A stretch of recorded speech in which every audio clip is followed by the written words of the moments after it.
Hello, everyone, and welcome to the Electrifying Our School Buses workshop. Bienvenue à l'atelier sur l'électrification de nos bus scolaires. My name is May Martinez. I work with the New Brunswick Environmental Network as the Sustainability Education Alliance Coordinator. Je m'appelle May Martinez. My name is May Martinez. I work with the New Brunswick Environmental Network, and I'm the coordinator for the Sustainability Alliance. Today we are joined by Andre Muse, who will be interpreting for us today. Andre Muse est notre interprète aujourd'hui. Andre Muse is our interpreter today. Look for the globe icon in the bottom right-hand side of the screen. Regardez le coin en bas et Look in the lower right hand side for the globe. Cliquez et sélectionnez anglais ou français.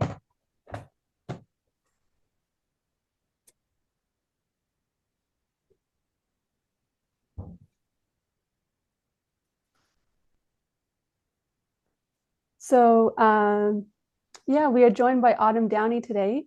She is a full-time Bachelor of Education student at the University of New Brunswick and works part-time as the Climate Change Coordinator for the Conservation Council of New Brunswick. She holds credentials as a Project Wild instructor and basic archery instructor and is certified in wilderness remote location first aid. Autumn is enthusiastic about learning, embracing new challenges, and seeing mistakes as valuable growth opportunities. So before we go too much further, I'd like to give a brief land acknowledgement. The New Brunswick Environmental Network's programming takes place on the unceded ancestral homelands of the Mi'kmaq, Wolastoqiyik, and Passamaquoddy nations. On this land, we are partners in a treaty called the Peace and Friendship Treaty. It guarantees the Indigenous people equal sharing of the land and waters. This treaty has been disrespected by the settlers for centuries, as they have benefited from stealing lands. Now is the time to understand the meaning of the treaty and support the Indigenous peoples as they reclaim their languages, cultures, and lands.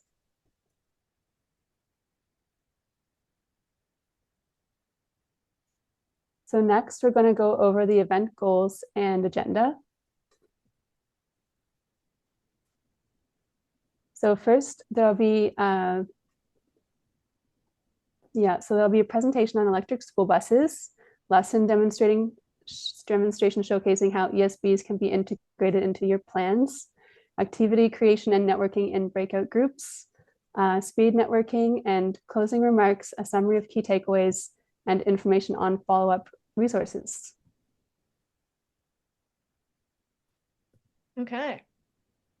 And the goals for today are for us to all have a baseline level knowledge of electric school buses, and to have an activity that we can take away to offer kids, and to have an opportunity to meet like-minded people and to continue working together.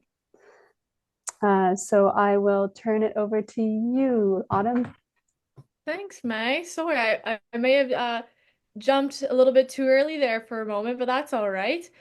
Hi, everyone. So I am Autumn Downey, and as May has introduced me today, I am delighted to represent the Conservation Council of New Brunswick, and I'm very passionate about two things, education and the health and well-being of our environment, okay? So before I begin, I want everyone to know that this is going to be more of an interactive type of presentation. So your participation will be greatly appreciated, and we will cover the diesel school buses, electric school buses, then jump into what are their capabilities, how do we link the two of education and electric school buses, and just conclude it all off, okay?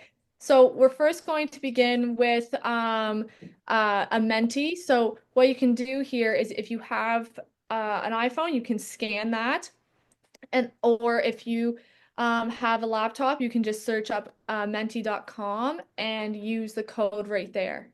Okay, and I will start. You can do that.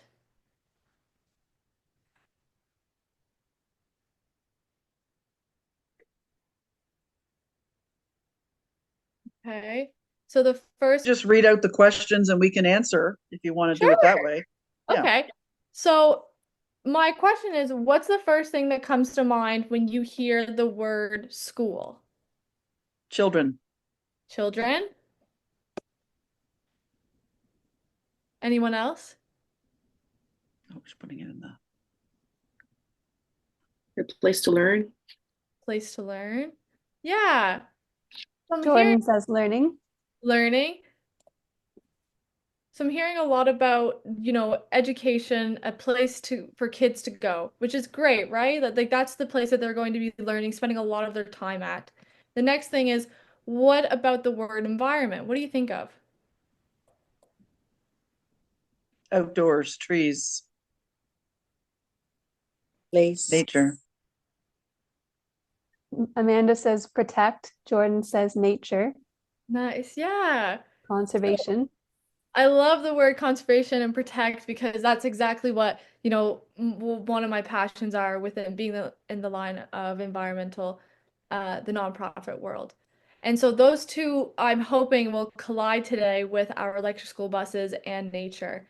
So, you know, we have the electric school bus that was created in about 1925, and it was our first one was about it was made out of wood, which to me that was really interesting. But as technology advanced and things got a lot safer, in 1939 we had this iconic yellow school bus that just really began was our staple for Canadian education.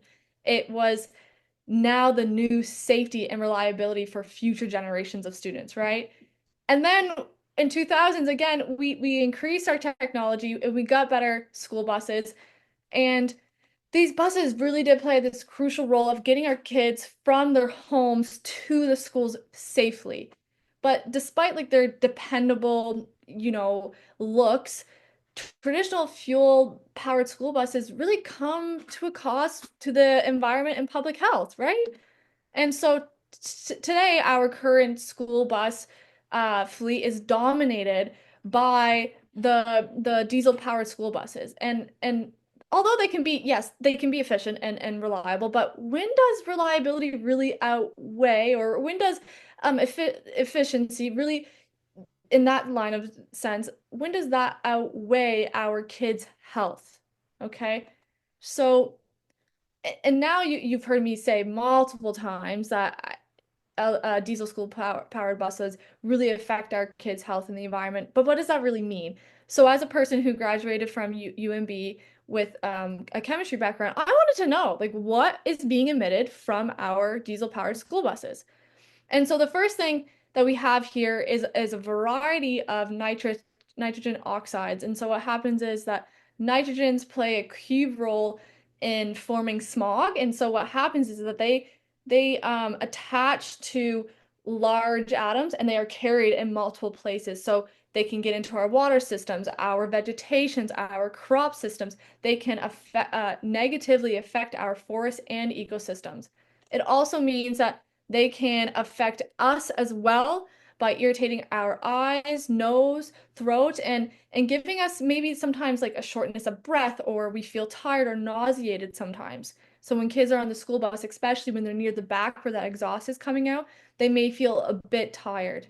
Okay, so then we have particulate matter, the PM 2.5. And so what happens here is that they are negatively being affected by contributing to global warming. They increase the health problems, especially in vulnerable children, because their lungs are still developing. And so as kids are breathing at a faster rate, what happens is that these really tiny, tiny particulates, smaller than the size of the diameter of your hair, are getting deep into your lungs and making it hard for you to breathe. Like it's almost like you're wheezing. So it can increase your health problems and heart disease and all that other jazz. And so it's not good, okay? And then they also emit carbon dioxide, a known greenhouse gas that just significantly contributes to global warming. And what's really surprising is in just our tiny little area of New Brunswick, our province, we emit 22,500 tons of CO2. And you're like, Miss Downey, I mean, Autumn, what do you mean by that? what do you mean that that's 22.5 million kilograms of CO2? What does that mean? And that means that is equal to 150 blue whales. Just to put it in a little bit of perspective, because sometimes it's hard to understand like what's going on here. Okay, so that's a lot of carbon dioxide that's being put out into our world and all that and out into the world. So they emit CO2, they produce PM 2.5, black carbon, nitrous oxide, and more, right? So, okay, great. We know a little bit more about the chemicals being emitted. But beyond that, the diesel school buses, they rely on, non-renewable resources. So they will run out eventually. So even though they look reliable, it's making them unsustainable and unreliable in the long term, right? But we do have a solution. And I'm guessing y'all can guess what it is. It is electric school buses. I knew you were gonna say it. I didn't. Okay. But what are electric school buses? So electric school buses are completely 100% powered by electricity instead of gasoline or diesel or even propane. They store large amounts of their energy in batteries, similar to ones that are in cars or your phones, but they're much bigger, right? Because they have all that energy stored to be able to make the vehicle go for the bus to travel with the kids. And I always say to the kids that I present this to, I'm like, what makes our vehicles go vroom? And then so that electricity is what makes our electric school buses go vroom. Okay. So you can show me with either you can give me the thumbs up or thumbs down emoji, but thumbs up if you think it means that electric school buses do not emit powerful or harmful pollutants from their tailpipe, or thumbs down if you think that they do. Yeah, okay, I'm seeing a lot of thumbs up. Wow. Gosh, y'all are so smart. I'm so proud of you. But yeah, they do not emit any harmful pollutants. Yeah. So I'm I don't know about you, but that is crazy to me. Like, how exciting is that? We're living in the future. We're living in the Jetson world. Like, didn't we think about this? Like, that is crazy to me. Like, we are living in the future where we have the technology and the resources now to have safe, reliable, non-harming pollutants driving our kids to school. What? And you know what's even great about electric school buses is that they have fewer mechanical and reduced maintenance requirements, unlike our diesel counterparts, right? That is to me like another selling point on top of that. So, electric school buses, they do not produce any harmful tailpipe emissions. They help to combat air pollution, and they are a much quieter and a more efficient ride. So there are some studies out there right now where they talk about students who have a sensory overload, or maybe they have just are feeling a bit overwhelmed, or whatever it may be, is that when they get onto the bus, there's no more of that loud noise. Because in diesel school buses, when you travel to school, the big engine starts it up and it's overwhelming, it's super loud. Whereas the electric school buses, they're quiet. So it offers a more peaceful ride to school and to home. And on top of that, I spoke to a gentleman who had said that with their kids going to school, that's something that they were worried about, is how sometimes the atmosphere or the environment that their child is in, they feel so overwhelmed by what's happening that they can no longer concentrate. And so having this ability for them to kind of restart or reset their morning is really nice. Heather, I noticed you took your microphone off. Is there anything else you would like to add, or no? Okay. No, I'm good. I Okay. took it off just because there's background noise at the house, so I didn't want you to be hearing Okay. all. Perfect. So sorry, but okay, we'll continue then. Okay. And then so what else is great about electric school buses? So we're living in this, sustainable Jetson style life, and I just wanted to highlight that they also have this vehicle to grid technology, and to me, it's really cool. So what does that mean? So this vehicle to grid technology, it just means that if power is out, then you can take the electric school bus's battery that's already pre-charged and plug it into, say, a community hub. And so community members can migrate there and they can grab water, food, I don't know, like take a shower, things like that. So then that way electric school buses become this symbol of hope, not only within natural disasters, but in everyday life, right? So, and we already went over that. So let's take just a bigger look at what does it mean and just in the long terms. Like if we're looking, 5, 10, 50 years in advance into the future, it means that we no longer have to rely on fossil fuels, which this to me just makes sense because it's the first step to a greener community and a sustainable one. Okay. So I'm gonna pause. Okay, did I scare you? Jump scare? No, I'm just joking. Okay.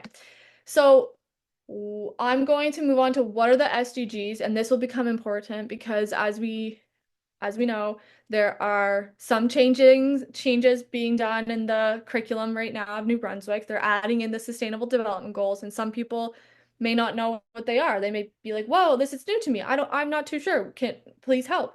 And so I'm here. And so the sustainable development goals, there are just 17 global goals that Canada signed on, and that is just it's a framework that provides countries, organizations, individuals to follow for the next future. And we want to achieve these 17 goals by 2030.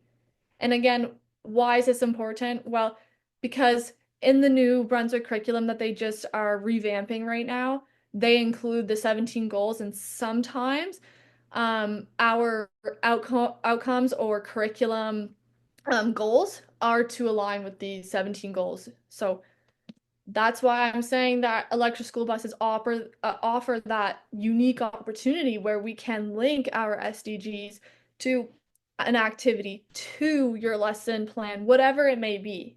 So that's why it's very versatile. You may be like, how is this versatile? And I have some examples for you today. Okay.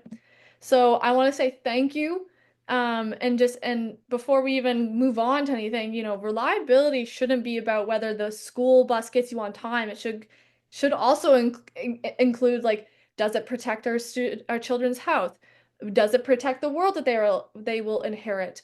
As technology advances, so will us. And so that what that means is that we are trying to close that gap of having a better performance, making it clear that we have alternatives that do not sacrifice the health or sustainability or reliability over something that's not going to last as long, like the diesel powered buses. Okay.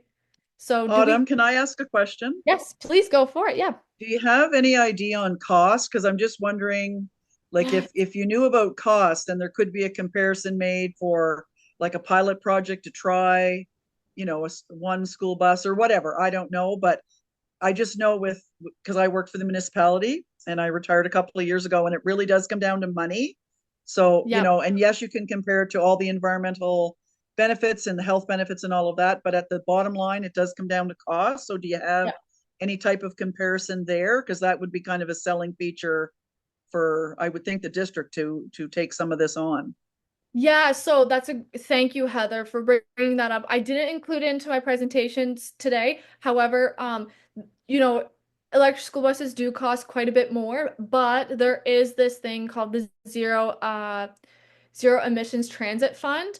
And so what people can do is they can apply for that, and then they can get a huge amounts of money to go towards that. But what's happening right now is that New Brunswick is kind of dragging their feet to purchase some more. And so they're losing out on that funding. So if they are quite a bit more. I just looked it up quite quickly here, and because I did know how much it was, but I forgot here for a moment. But an electric school bus typically costs anywhere from 350,000 to 450,000, which is about 3 to 4 times more than a traditional diesel. But again, with the zero emissions transit fund, it does help to with that cost. Can they retrofit at all, or it's a whole new system? I had someone ask me that too, and it is a whole new system. Now, Okay. so some people were wondering why can't we just retrofit because it is but they No. for some reason will not do that. Yeah. Mhm. Yeah. But great question. Thank you, Heather. Do we have any more from anyone else? Yeah, I'm curious about the autonomy. Like, what distance can a electric bus do compared to a diesel? Yeah, okay. So I'm not too sure in terms of what the diesel bus like how far it can go, but I know for sure that with electric, I believe that they can go anywhere from 300 to 400 kilometers, and I may be misquoting that, but I'm pretty confident on that. Yeah. And that will differ. Sometimes it is a bit shorter, sometimes it is a little bit longer. And the cold actually does not affect it. So there has been some research into that as well, but the cold does not affect the range that much that we've Okay. noticed. Thank you. You're welcome. Thank you. Sorry, I have another question. Do we know if we have more rural schools right now in the province with electric buses, or it's mostly in like Moncton, Fredericton?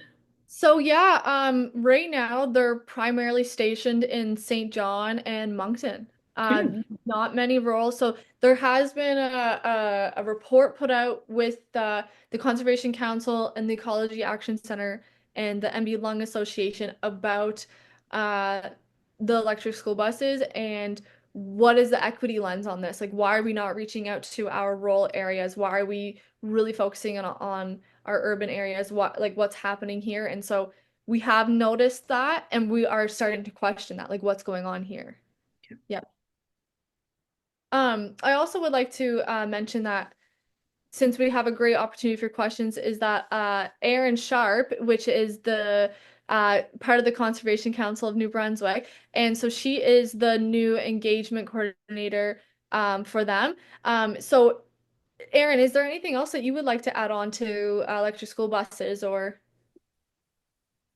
Yeah. One of the big things is like all those like little nitty-gritty details you can find about like costs and stuff like that you can find on our website. And New Brunswick does have already some electric school buses. We don't really know where they are right now, but they are being used. So like the province has already started getting them, but it hasn't been, every single one. They're still looking at buying diesel right now instead of being like absolutely electric all the way. So we want that push of getting electric being the only option. And as well, like I'm positive. I'm trying to find my facts here, but in the long run, it seems like the electric school buses actually are more cost efficient in the long run compared to diesel. There is that big upfront cost, but savings in fuel and maintenance makes a big difference in the long run. I just bought an EV car myself, and looking at those numbers was like, wow, amazing. So, and I got all that information from looking at those electric school bus fund actually. Um, the range on them is really ideal for school routes. So we know the routes that we're taking. So that's why the buses are, fantastic for this job, electric, mind you. And so the ranges, they do vary like 100 kilometers, 200 kilometers, but they have that break in the middle of the day to charge between their morning and their afternoon route. And uh, bus drivers can have a charger installed at their home, or there can be more like a central location for the buses to be charged, like at the school or whatever infrastructure it makes most sense. Yeah. But if you have any more questions after this workshop and stuff like that, you can reach out to me because I'm digging into all the details. Thank you, Erin. I really appreciate you jumping in. Yeah, and so I did misquote there. It is 150 kilometers to 200 kilometers. I'm sorry about that, folks. But yeah, I'm glad that Erin did bring that up. Thank you very much. Okay, so before I move on to like the activity portion, does anyone else have any questions? Are there any in the chat, May? Not seeing any questions in the chat, no. Okay, so I will walk us through a lesson plan and activity that I came up with. I first will just go over like some activities that I have in mind. So one that I thought of was like, the focus is like exploration and observation. So spot the difference. So you give them like a piece of paper. It's kind of like you used to play those games all the time where it's like count, there's 5 differences, count how many. Or you could even watch a video and you get them to write down things that they noticed that were different. Little things like that you could do with, say, grades, kindergarten, grade 1, grade 2, grade 3, like grades 1 to 3 would be good. And then we have create a craft designing like clean green school buses. You could measure the distance. You could calculate the pollution. You could make a timeline. You could have political science and have them like make posters of like mixing math with electric school buses and history. You can research the government. There's so many things that you can do with electric school buses. It's just about how do you want to link them into your lessons or your activities. So what I will do now is run through an activity or a lesson plan that I created.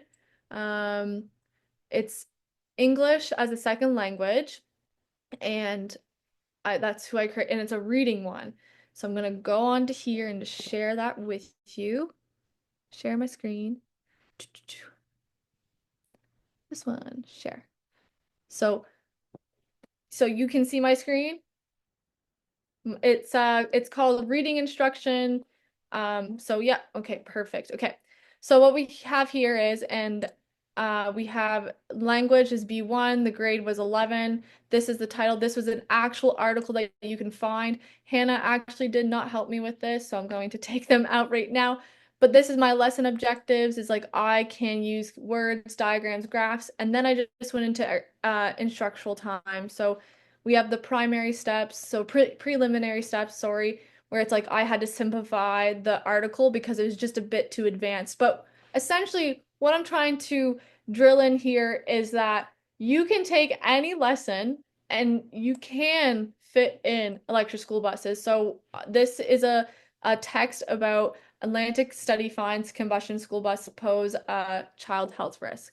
And then if you needed to, you can simplify it or change it a bit so that way it can be user friendly for whoever you are giving this to. And so then we go over new keywords that they would have to learn, or you would get them to kind of go, the image, what do you see from this image? It's this, based on, you give them sentence starters, little things like that. So, and then I go into the instructions. So I reiterate, this is the impact on children's health and all that jazz. And then we get into the reading of it and we go over the comprehension of all that. So right here we have the government needs to act quickly. This is more the simplified version of the text. And so right here we can see that this would be a little bit of an easier read for them. And I know that was a quick overview, but that's okay because we have more, and I'm going to show you an activity that I created just to help with the upcoming activity that you will be doing. So right here, share.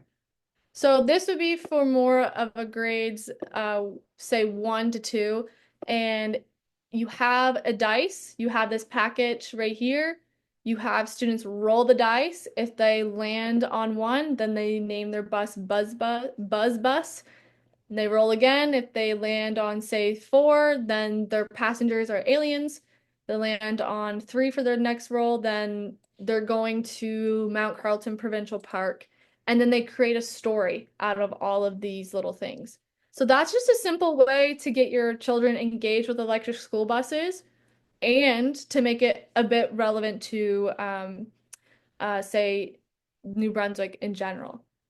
Okay, so then how do I come up with lesson plans? How do I come up with activities? Well, honestly, what I do is I figure out what am I most interested in?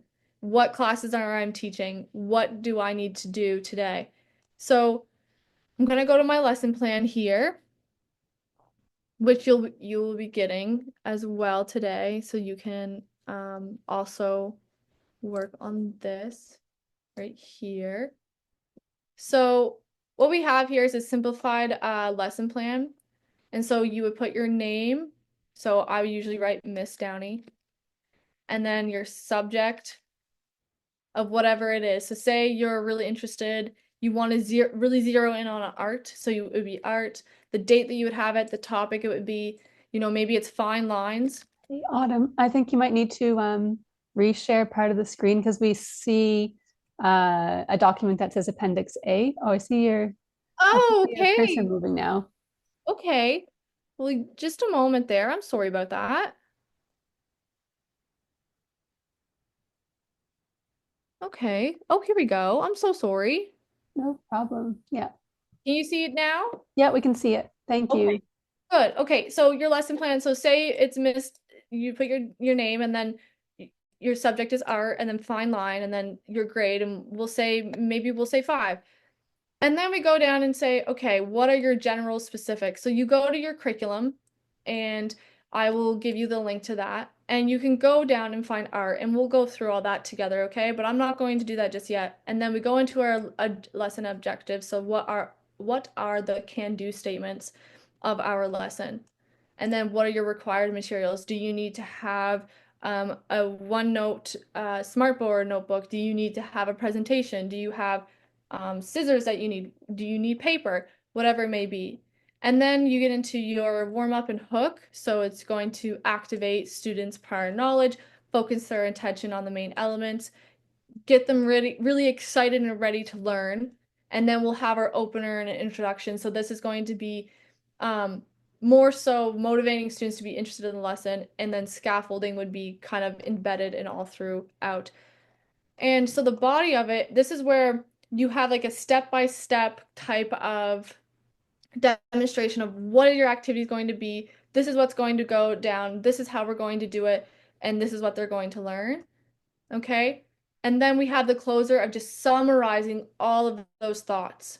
And then assessment. So assessments is just basically like, were you going around and informally saying, oh, I noticed that Joey did this and writing down on a sheet, or is it going to be giving them an exit slip? Is it going to be giving them an entry slip or what a quiz that day, whatever it may be on your end. So I'm going to share with y'all now the curriculum. So some of you have been hearing that New Brunswick has been changing their curriculum quite a bit, and that is true. So now this is what they're calling it, the curriculum framework. And so this is for the primary block. So we will go into visual arts here, okay? And so if you wanted to search that up, you just have to look up curriculum framework, New Brunswick. Oops. And I put the curriculum link in the chat as well. Perfect. So I'm just gonna do it straight from the get-go. So, and then I always click on this one where it says New Brunswick Curriculum Framework. So you click on this, and then you're like, whoa, where do I go? Okay, so you go to your learning areas, and if you want a primary, you go primary, elementary, middle, or high. So say I wanted to go to elementary block. It has just like some of what the learners need, and then we'll just say that we want to do visual arts because that's just something that I use as an example. And then we can click on here where it has the actual curriculum that they need to needs that they would need to meet. Okay, so these are the curriculum outcomes that they would need to meet. And so the curriculum right now that I've been hearing is that some of it is a little bit more open, so there is room for us to incorporate those other like explore process of creating art. So you can get them to start drawing, say, electric school bus. And that's just a simple way of introducing creating an art piece, but also tying in the electric school bus concept. Okay. So with that all being said, did I confuse anyone? And does anyone need me to go over anything? Because you know what? That's okay. I can do that. No, we're feeling okay? Okay. So the reason I'm asking if everyone's feeling okay or not is because the next thing that May and I are going to get you to do is we will break you out into rooms where you can try to create either your own lesson or if that's just you're feeling a bit overwhelmed with that, that's okay. Nope, that's okay. You can do an activity.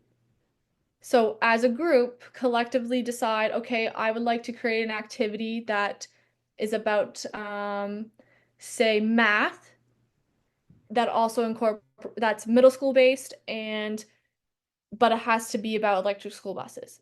So how do I tie those three together? And I will say, now from being in my education degree, what I've found is that typically how I've been type of language. Okay, I thought you were coming from Texas or something because you had the little drag going on. Y'all. Yeah, well, I do the same thing. it's my That's little funny. twang, I guess you could say. My little You got a Quebec twang. country, my little country's coming out. You got a twang, yeah. Yeah.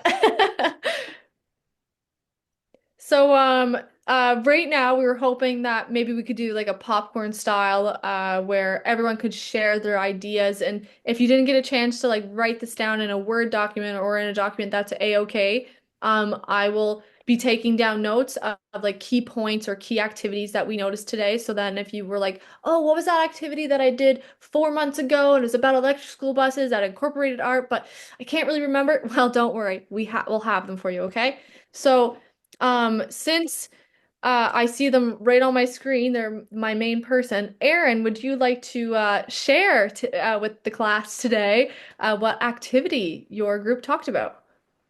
Well, I got inspiration from somebody very talented. So me and Amanda decided to think about an activity involving route planning. So students could take their ESB on a road trip, and so they'd have to calculate, how far can they go before they need to charge.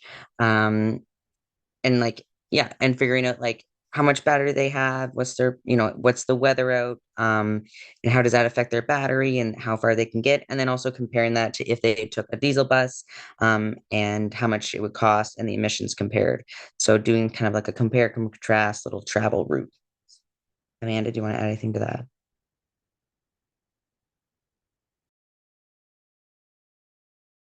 Oh, you need to turn your mic on, Amanda. Sorry, I missed that.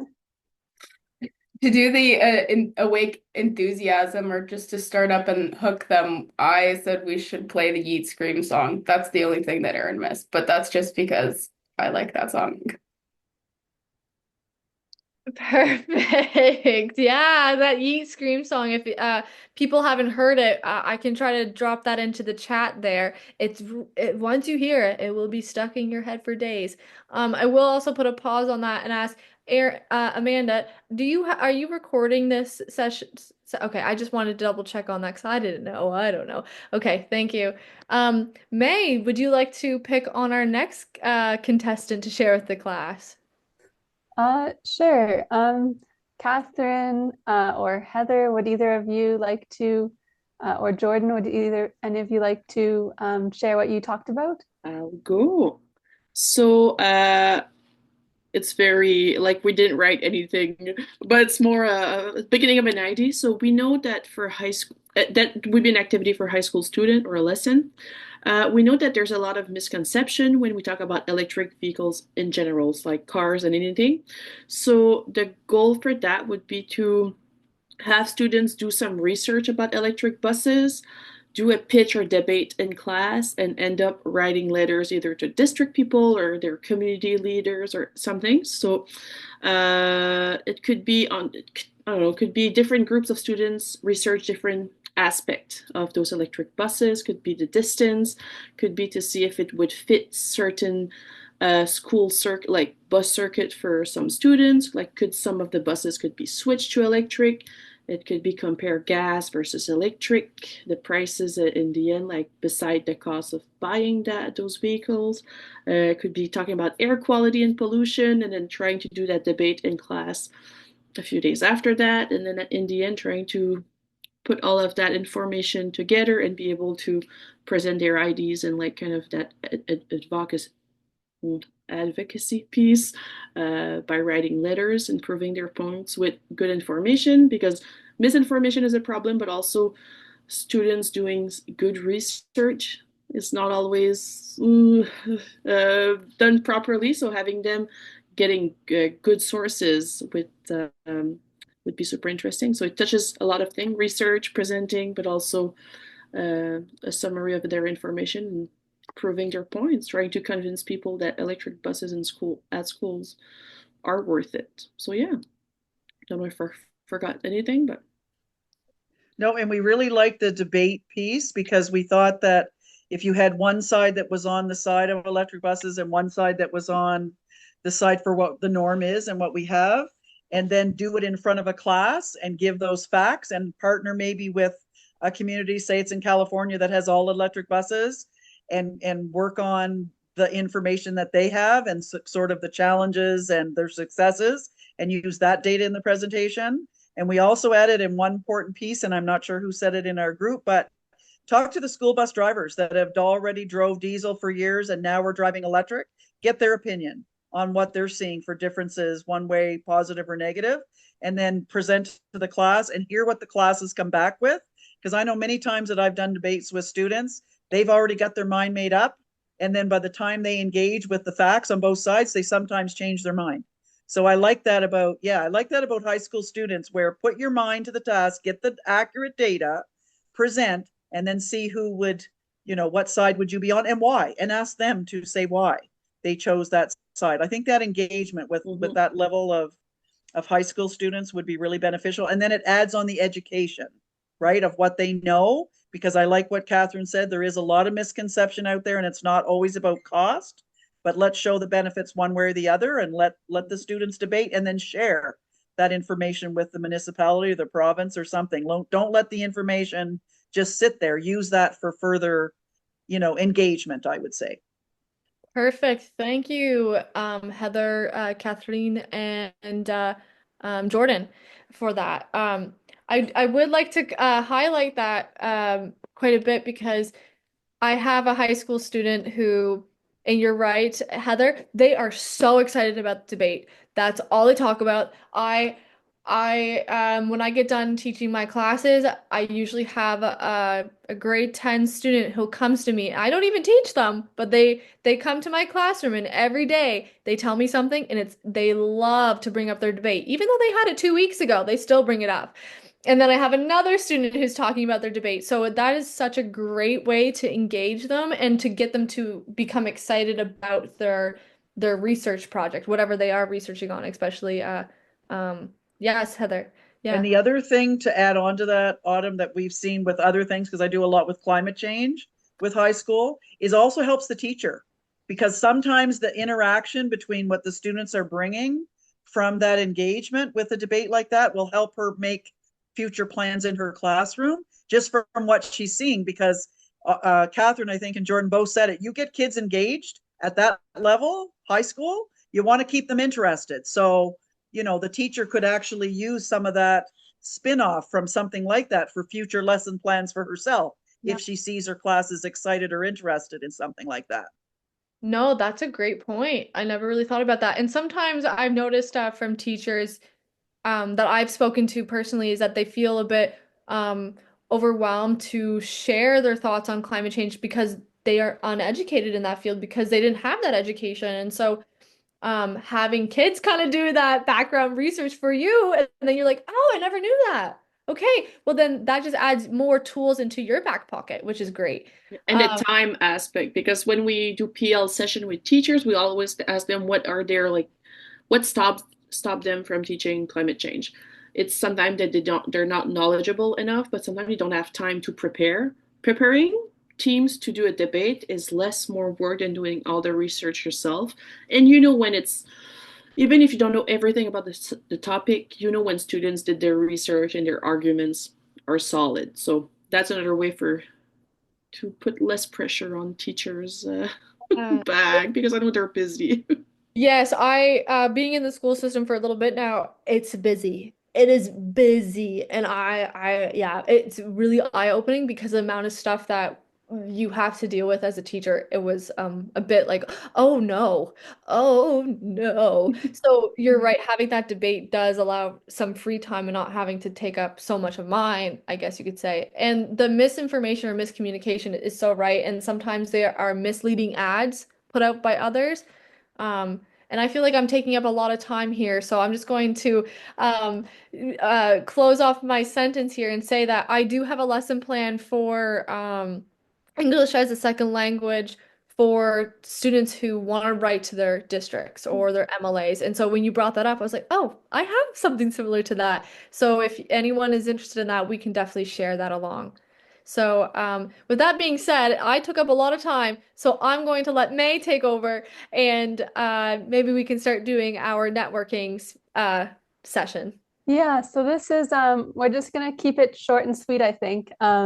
This is gonna be speed networking. So basically we're gonna go back into breakout rooms. I'll assign you to different rooms so you get to meet some different people and encourage you to introduce yourselves. And you can share a bit about your organization or your role. And then if you'd like to keep talking about electric school buses, that's great.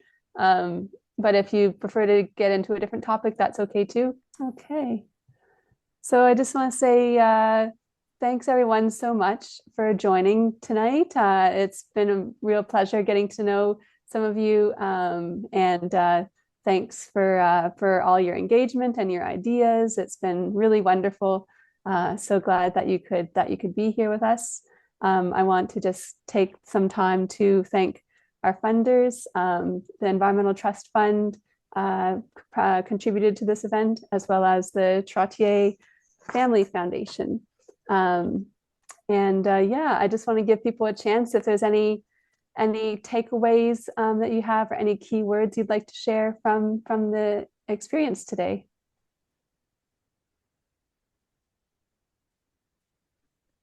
I would just like to thank the organizing team, and it was wonderful meeting some new faces and seeing some people that I know around the table, which is lovely. And I'm excited to see where this all goes with you, Autumn. And I definitely will add it to my climate change things that I do with high schools. So I'll definitely add that as another slide and module for them to look into, and maybe start a class debate or a science project on electric school buses. I think it's great.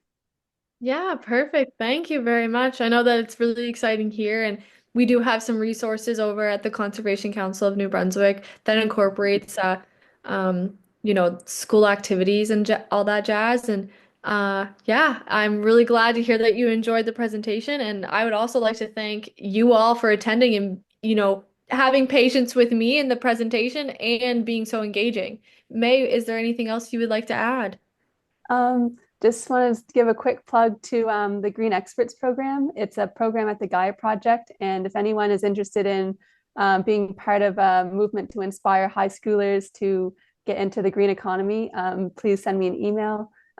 We'd love to see more of your friendly faces welcoming high school students, and there can be as little participation as an interactive map with your information, or you could be on a panel discussion someday. So, and then it helped my job when I try to find expert for panels. So joining that, Miss Ma'am.